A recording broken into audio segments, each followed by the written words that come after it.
Muy buenos días a todos los amigos y hermanos que nos acompañan en este punto y en esta hora en la programación de Estudio Bíblico Devocional. Su hermano Pastor Roberto Alfaro les saluda y les doy la mejor y especial bienvenida. Gracias a todos quienes nos acompañan a través de radiogénesis.tv, los hermanos que nos acompañan a través de Vivo para Cristo TV en Suecia, Estocolmo, y para todos ustedes quienes nos visitan también en nuestro portal en YouTube a través de Radio Génesis 128. Allí están todos nuestros videos día tras día, cada mensaje allí los va a encontrar disponibles. Muy bien, vamos en el libro de Éxodo desarrollando esta apasionante historia en el tema de Moisés, el pueblo de Israel, y ahora llegando a este momento tan extraordinariamente importante como lo es la construcción del tabernáculo. Recordemos, muy importante recordar,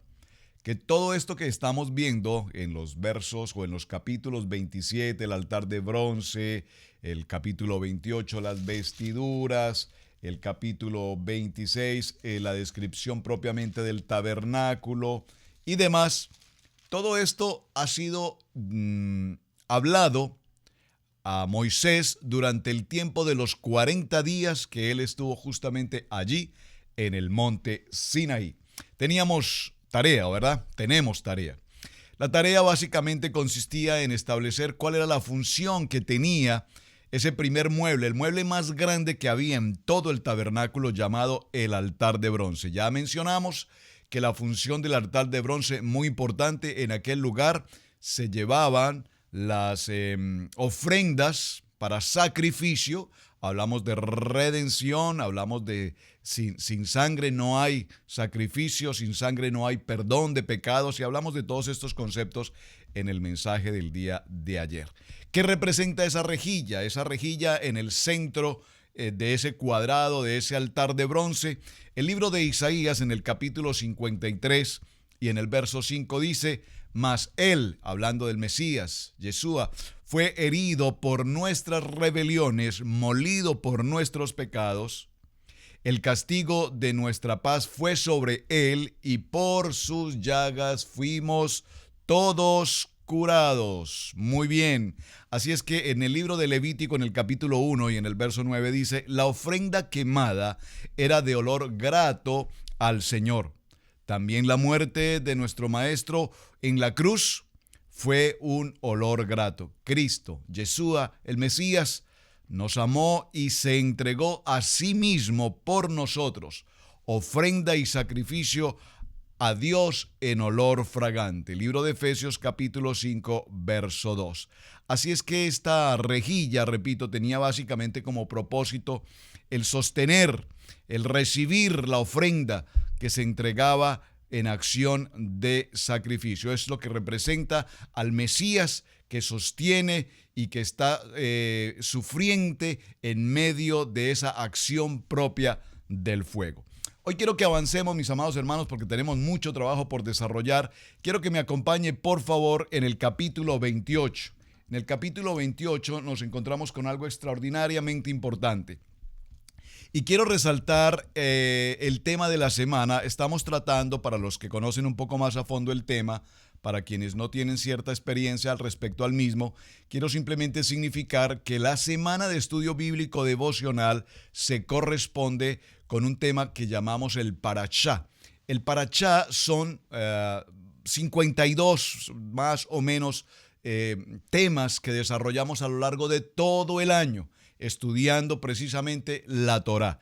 ¿Qué es la Torá? Recordemos, la expresión Torá en hebreo hace referencia a la expresión Pentateuco del griego. En la Septuaginta se tradujo como Pentateuco. Penta, que significa cinco libros, 5 compendios.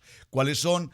El libro de Génesis, el libro de Éxodo, Levítico, Números y Deuteronomio. Entonces hago esta reflexión pequeña porque sé que hay muchos hermanos que nos acompañan que no conocen ciertos detalles que mencionamos en algunos momentos, y para que haya claridad, entonces vamos despacio pero con buena letra. Entonces desarrollamos el parachá. La semana anterior estuvimos desarrollando el parachá terumá. El parachá terumá nos habló de la ofrenda. Hablamos de dos tipos de ofrenda: la ofrenda elevada, la ofrenda abierta, la ofrenda pública, que tenía como función la construcción del templo, y luego hablamos del sedeká, una ofrenda privada, que es aquella que hacemos todo esto de manera voluntaria. Y explicamos el por qué de manera voluntaria, muy importante, porque todo cuanto hemos recibido le pertenece a Él. Y de todo lo que Dios nos da, en la salud, en la vida, en el alimento, en la provisión, en las finanzas, en todo que le pertenece a nuestro Padre eterno, pues Él dice de manera voluntaria, según su corazón, presenten ofrenda. Ese es el punto de la semana anterior. Y esta semana estamos viendo la palabra en el parachá tetzaveh. Que tetzaveh lo encontramos justamente aquí en el capítulo 27. Acompáñeme por favor al verso 20 y nos introducimos al desarrollo de esta semana porque tenemos que avanzar. Vemos cómo en el capítulo 27, verso 20, el título de nuestras Biblias nos habla de el aceite para las lámparas. El aceite para las lámparas. Y de aquí viene la palabra que estamos estudiando esta semana, tetzaveh. Y es siempre la primera palabra del capítulo o del versículo la que nos indica el nombre del parashá. Entonces dice el verso 20, y mandarás. Tetzaveh significa y mandarás a los hijos de Israel que traigan aceite puro de olivas machacadas para el alumbrado, para hacer arder continuamente las lámparas. Aquí cuando nos habla de las lámparas hace alusión particularmente a la menorá. Recuerden que dijimos que vamos a corregir la expresión candelero o candelabro, porque la expresión correcta, la expresión bíblica, la expresión hebrea es la palabra menorá. En el tabernáculo de reunión, fuera del velo que está delante del testimonio, las pondrás en orden, Aarón y sus hijos, para que ardan delante desde la tarde hasta la mañana, como estatuto perpetuo de los hijos de Israel por sus generaciones. Yo me pregunto, ¿qué parte de estos textos que leemos hoy se nos pasan por alto? Estatuto perpetuo. Esa menorá debe estar como estatuto perpetuo. Después de las horas de la noche, a la caída del sol, se encienden los 7 brazos de la menorá y deben permanecer con suficiente aceite, aceite de oliva extra virgen, aceite de oliva puro, dice la palabra, de tal manera que permanezca durante toda la noche hasta el día siguiente. Al día siguiente, y es muy interesante porque están las ordenanzas al respecto, al día siguiente todo el utensilio de la menorá, sus 7 brazos, debe ser todos los días adecuadamente limpiado, aseado, completamente listo para el siguiente día, la siguiente tarde, a la siguiente caída del sol, nuevamente el volverle a encender. Por lo tanto, esta es una tarea que se tiene que estar repitiendo constantemente. Muy importante algunos aspectos aquí. Y quiero a propósito mencionar del tema cosas simples y además muy interesantes. ¿Cómo cuáles? Durante el desarrollo de esta parashá, tetzaveh, nos encontramos con algo muy interesante. Si usted es un lector acucioso, que espero que lo sea, y si no lo es, por favor, practique su lectura. Mencionamos en algunos textos anteriores cómo la palabra dice harás, pero también dice la palabra harán. Son pequeños detalles al leer el texto de la palabra, pero esos pequeños detalles tan simples como harás o harán tienen una significación muy importante toda vez que se habla en general al pueblo de Israel o en particular a Moisés como líder. Pero si usted observa detenidamente, y le invito a que lo haga, y toma a partir del capítulo 27 en el verso 20 en adelante, y vamos a ir hasta el capítulo 30 en el verso 10. Nuestra parashá de esta semana abarca del capítulo 27 verso 20 al capítulo 30 verso 10. Notará, no lo voy a dejar como tarea porque necesito ganar tiempo. Debería dejarlo como tarea, pero voy a darles la respuesta. Va a notar que en el transcurso de estos, ¿cuántos versículos bíblicos? Bueno, mejor dejemos parte de la tarea. ¿Cuántos versículos bíblicos tenemos desde el capítulo 27, verso 20, hasta el capítulo 30, verso 10? Simple, muy simple tarea. Por favor, tómese unos minutos, cuente el número de los versículos según cada capítulo y por favor escríbame, envíeme un mensaje con el resultado. ¿Por qué hago esta prueba? Porque el resultado que vamos a tener allí es extraordinariamente importante. Este número de versículos es fundamental y nos indican algo. Recuerden que toda la palabra, toda la Torá, toda la enseñanza, cada punto, cada coma, cada tilde nos está enseñando algo extraordinariamente importante. Así es que me tomo este tiempo, hermanos, porque no se trata simplemente de leer. Yo escucho a tantas personas con frecuencia que me dicen, bueno, yo la Biblia, la verdad, la he leído, bueno, no sé si 5, 7 veces, hasta 10 veces creo que la he leído. Pero vamos a ver cómo de pronto parece que el libro de Sofonías no sabe dónde está, el libro de Abdías no tiene la menor idea de qué me está hablando, el libro de Jacobo, pastor, hay un libro que se llama el libro de Jacobo. Busca el libro de Jacobo. Y esta Biblia hebrea, pastor, ¿usted me está hablando de una Biblia hebrea? Sí, señor. Esta versión que usted tiene en español es un documento hebreo porque todo el documento ha sido traído del hebreo a nuestro idioma español. Por lo tanto, es un documento hebreo. ¿Sabía usted eso? Posiblemente no. Y si lo sabía, qué bueno.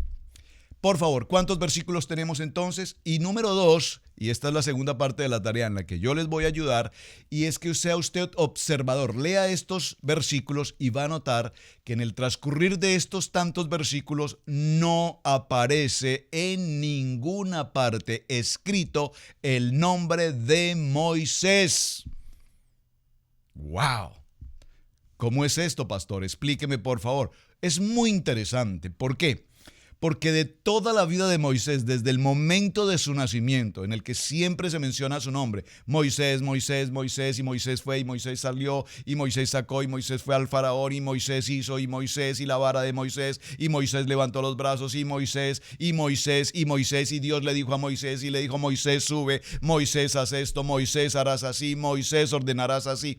Pero particularmente en esta semana, vamos a notar que de todos los versos bíblicos que vamos a estar tratando, no aparece literalmente escrito el nombre de Moisés. ¿Qué digo la expresión literalmente? Perdónenme. ¿Por qué?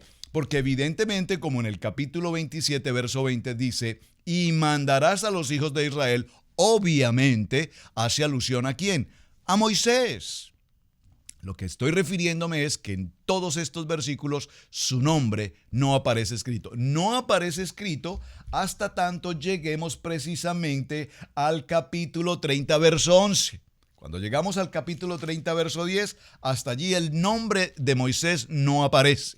Pero inmediatamente llegamos al verso 11, después de este número de capítulos que usted tiene por tarea, nos encontramos que habló también Yahweh a Moisés diciendo, y aquí reaparece nuevamente el nombre de Moisés. ¡Qué interesante! Son las pequeñas cosas curiosas, pero muy importantes que nos enseña la Torá. Usted me va a preguntar, y bueno, no los voy a dejar con la inquietud, ¿y por qué razón no aparece el nombre de Moisés? De toda la historia de la vida de Moisés, por primera vez durante todos estos versículos, desaparece su nombre. Literalmente hablando, su nombre escrito, Moisés, porque intrínsecamente se habla de él, por supuesto. Si usted me acompaña por un momento al capítulo 32, y en el verso 32, vamos a leerlo con un contexto, vamos a leerlo desde el verso 30, encontraremos la respuesta por qué el nombre de Moisés no aparece. Este lo veremos nuevamente en detalle cuando entremos a la historia fascinante y muy interesante del becerro de oro. Dice entonces el capítulo 32, 30. Y aconteció que al día siguiente dijo Moisés al pueblo, vosotros habéis cometido un gran pecado, pero yo subiré ahora a Yahweh, quizás le aplacare acerca de vuestro pecado. Entonces volvió Moisés a Yahweh y dijo, te ruego pues, este pueblo ha cometido un gran pecado, porque se hicieron dioses de oro. Recuerden que el pueblo de Israel venía de una categoría de idolatría mientras fue esclavo en el tiempo de Egipto. Y esa categoría de idolatría no solamente la vamos a ver aquí en este punto, sino que cuando avancemos en la historia bíblica y vamos al libro de Reyes, primer libro de Reyes, segundo libro de Reyes, Daniel y todos los demás profetas, nos daremos cuenta cómo el pueblo de Israel, particularmente Judá, entraron en un tiempo impresionante de idolatría. No se diga más, el mismo rey Salomón construyó altares para Moloch y toda otra historia que tiene que ver precisamente con ese paganismo y con esa idolatría. Pero aquí la reflexión es ¿cuál?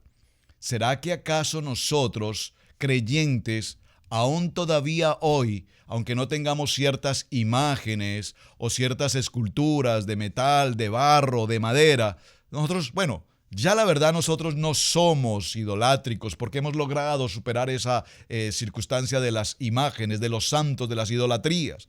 ¡Qué bueno! Pero ¿será que acaso tenemos otro tipo de idolatrías?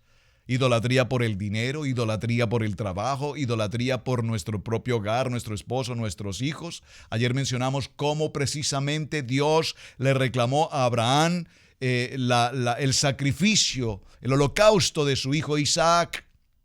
¡Qué tremenda prueba!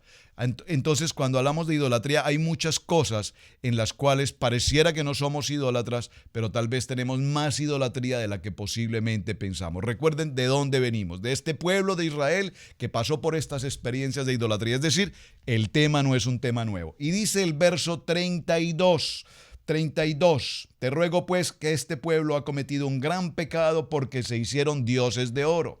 Y el verso 32 nos da la respuesta y dice, que perdone ahora su pecado, y si no, observen, aquí Moisés está hablando con Yahweh y pone una condición.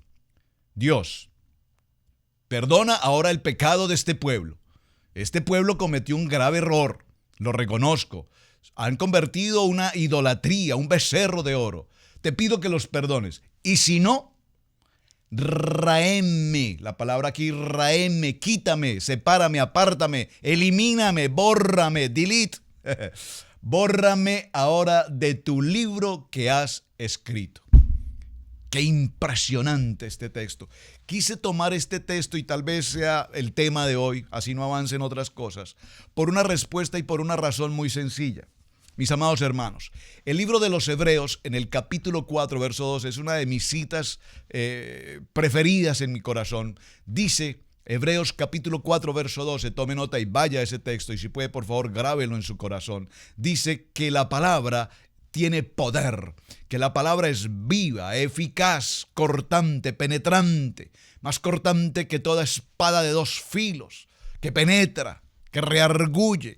La palabra. Dígalo conmigo, la palabra es viva, la palabra es eficaz.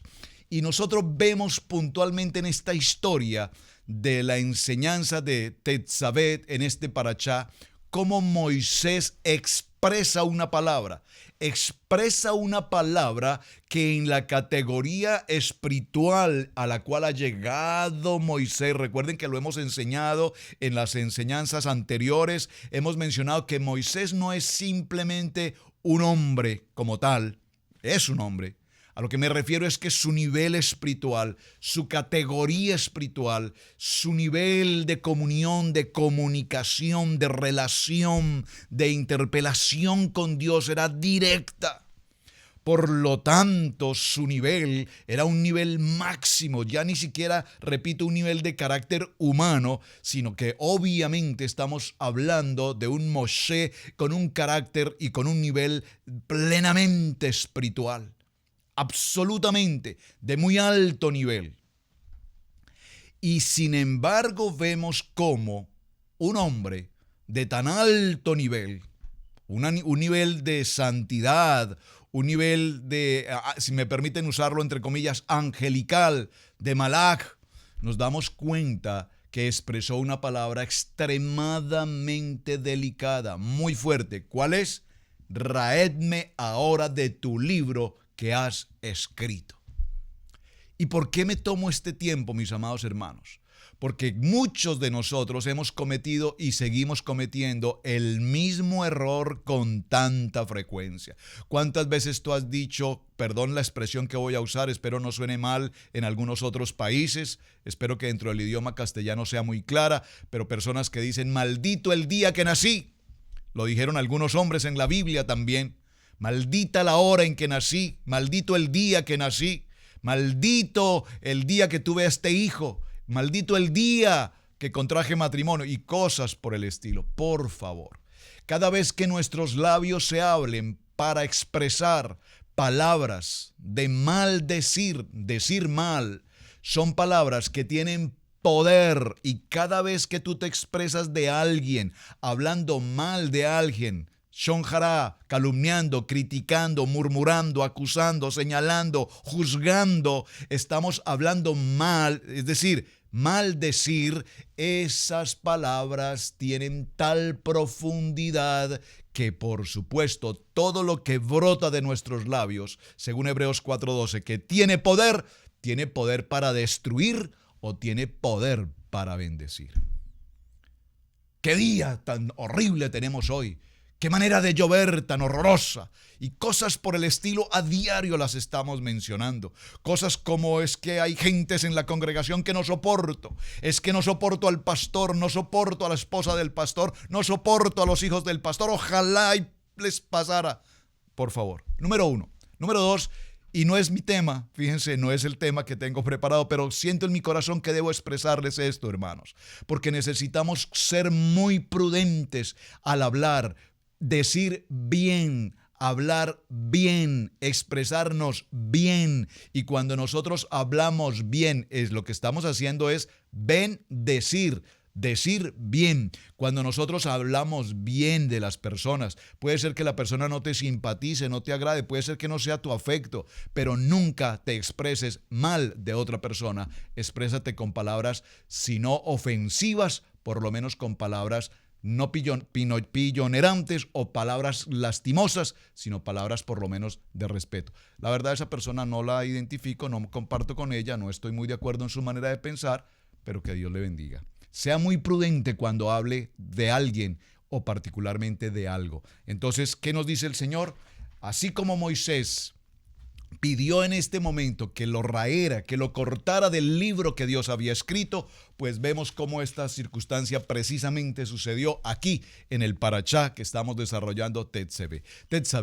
De tal manera, mis amados hermanos, que cuando hablamos de este punto, quise mencionarlo y quise hacer este paréntesis porque es muy importante que nosotros tengamos, repito, siempre la prudencia de expresarnos dignamente como hijos de Dios, como hombres que tenemos la palabra viva, eficaz y penetrante en nuestros corazones. Dígalo conmigo, la palabra tiene poder. Regresemos entonces a nuestro tema, tenemos algunos minutos más y vamos a llegar al capítulo 28, por favor, porque en el capítulo 28 nos encontramos con algo extremadamente interesante. Las vestiduras de los sacerdotes. Y aquí tengo que hacer otra reflexión. Harás llegar, observen que no dice Moisés, solamente dice, harás llegar delante de ti a Aarón tu hermano y a sus hijos consigo. ¿Cuántos hijos tenía Aarón? 4 hijos. De entre los hijos de Israel para que sean mis sacerdotes. Aarón y Anabat y Abiud, Eliezer e Itamar, hijos de Aarón, 4 hijos. Y harás vestiduras sagradas Aarón tu hermano para honra y hermosura. Por favor, observe y subraye estas dos palabras. Harás vestiduras a tu hermano para honra y hermosura. Y tú hablarás a todos los sabios de corazón, a quienes yo he llenado de espíritu de sabiduría, para que hagas las vestiduras de Aarón, para consagrarle, para que sea mi sacerdote.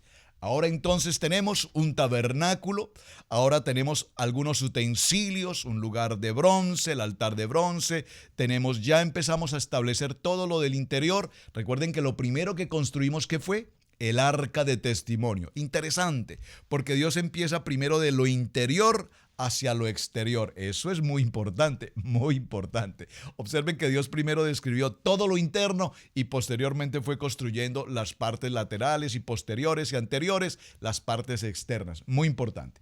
Como tenemos apenas unos poquitos minutos, muy pocos, entonces permítame hacer la reflexión respecto solo a este principio del capítulo 28. Harás vestiduras que van a ser de muy alta calidad. Número uno, los sacerdotes, dentro de todo el grupo de sacerdotes, habían sacerdotes que tenían básicamente 4 prendas de vestir. Mientras que el sumo sacerdote, en este caso Aarón, va a tener, y lo vamos a ver en detalle, va a tener 8 prendas de vestir. Eso diferencia a los sacerdotes en general del gran sacerdote o del sumo sacerdote. 4 prendas y 8 prendas. Pero atención, dice, para honra y hermosura. ¿Qué nos enseña esta expresión del capítulo 28 respecto al vestir?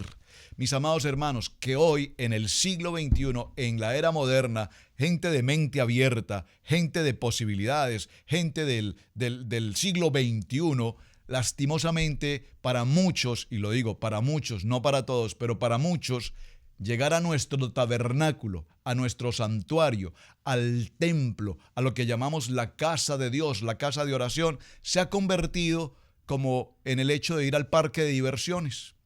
Entonces, ya hoy los pastores les incomoda utilizar un traje, les incomoda utilizar una corbata, les incomoda presentarse honrosamente a un púlpito porque la moda es así. Hoy los pastores se presentan en jean, en tenis, en chores, en chanclas, a un púlpito. Y parece ser que se nos olvida la honra y el respeto que un púlpito y un altar demanda. Lo siento, pastor, si usted me está escuchando y es parte de esa moda del siglo XXI, yo le invito a que reconsidere su presentación personal justo en el altar, en el lugar santísimo a donde usted se está presentando. Pero no solamente para los pastores. Yo tuve la experiencia de estar invitado a predicar en una congregación. Y tanto algunos hermanos, asistentes del pastor, como el pastor, cuando me vieron vestido de traje y corbata, me dijeron, no, pastor, lo siento. Nuestro pastor no permite que nadie predique con corbata en este púlpito. Yo le pido por favor que se cambie, quítese su corbata, porque mi pastor no usa corbata, a él le incomoda la corbata y no le gustan los trajes. Por favor, que nos enseña la palabra, el sumo sacerdote tendrá un vestido de honra y de hermosura. Esto va para los sacerdotes y para el sumo sacerdote, pero esto también va para el pueblo de Israel. Porque hoy vemos que en las congregaciones, la mayoría de las ovejitas en las congregaciones, repito, se visten como si fueran a un campo de fútbol, como si fueran al campo de béisbol, como si fueran a la playa, como si fueran a caminar, a acampar o a hacer cualquier tipo de circunstancia muy distinta a ir a la casa de oración, a la casa del Señor, a honrar, a adorar y agradecer a nuestro Padre Eterno. Por lo tanto, el tema de los vestidos que vemos en el capítulo 28 no son solamente que mencionemos los vestidos de un sacerdote, muy importante, y qué significa el pectoral y qué significan todas aquellas piedras preciosas y todos los materiales que el sacerdote debería utilizar. Pero el mensaje intrínseco que tenemos allí, lo repito, y los quiero exhortar a mis amados hermanos, papá, mamá, hijos, por favor, la asistencia a la congregación. Hablo de nuestra congregación de casa, como hablo a todos ustedes, hermanos, que nos escuchan en diferentes naciones del mundo, que se congregan en tantos lugares, que su presentación para ir a la casa del Señor sea una presentación digna y sea una presentación honrosa. Yo recuerdo una experiencia, y cierro aquí en este punto, hace algunos años que tuve la oportunidad de estar visitando la Casa Blanca. Nos dieron una hora determinada para entrar. Debíamos estar a partir de las 6 de la mañana en una línea de personas, un grupo de pastores, justo en la puerta principal para entrar a la visita de la casa del presidente aquí en los Estados Unidos de América. Yo recuerdo que las personas, la gran mayoría, salieron desde el día anterior a los salones de belleza, a hacerse todo tipo de trabajo, de cabello, de uñas, pedicure, manicure, a comprar el traje, a arreglarse su cabello y bueno, todo lo demás porque había una cita en la Casa Blanca con el presidente. Y las personas empezaron a llegar, me dijeron algunos desde las 3:30 de la mañana, habían ya personas haciendo fila porque querían ser los primeros en llegar. Y cuando viví esa experiencia, yo recuerdo y me pregunté en mi corazón, ¿qué pasará, mis amados hermanos, cuando tengamos esta cita cada día en nuestro Shabbat con nuestro Padre Eterno? ¿Cómo es que cuando tenemos cada día, cada semana, esta cita con nuestro Padre Eterno, vamos sin ni siquiera bañarnos, sin ni siquiera cepillarnos? Parece que nos acabamos de levantar, muchos hasta en pijama. Por favor, las vestiduras sacerdotales que estamos viendo para el tabernáculo nos están llamando la atención a presentarnos limpios, no solamente exteriormente, limpios en nuestro corazón y presentados dignamente para honrar a nuestro Rey de Reyes y Señor de Señores. Pastor, está como muy fuerte hoy. Es lo que la palabra nos enseña. Y es importante que lo tengamos presente, no lo tome tan a la ligera porque estamos hablando del poder de la palabra, Hebreos capítulo 4, verso 12. Mis amados hermanos, este ha sido el tiempo de estudio bíblico devocional. Recuerden la tarea, cuente los versículos bíblicos, escríbame el número de versos bíblicos porque hay allí también algo muy importante que debemos conocer, el por qué no aparece el nombre de Moisés durante estos capítulos, ya lo expliqué el por qué. Y mañana continuaremos hablando de la importancia de las vestiduras sacerdotales. Su hermano Pastor Roberto Alfaro les saluda. Muchísimas gracias por acompañarnos. Gracias por compartir el mensaje. Gracias por sus testimonios, por sus oraciones. Shabbat Shalom. Bueno, Shalom todavía no es Shabbat, aún no llegamos a Shabbat. Saludos para todos ustedes. Bendiciones. Muy buen día.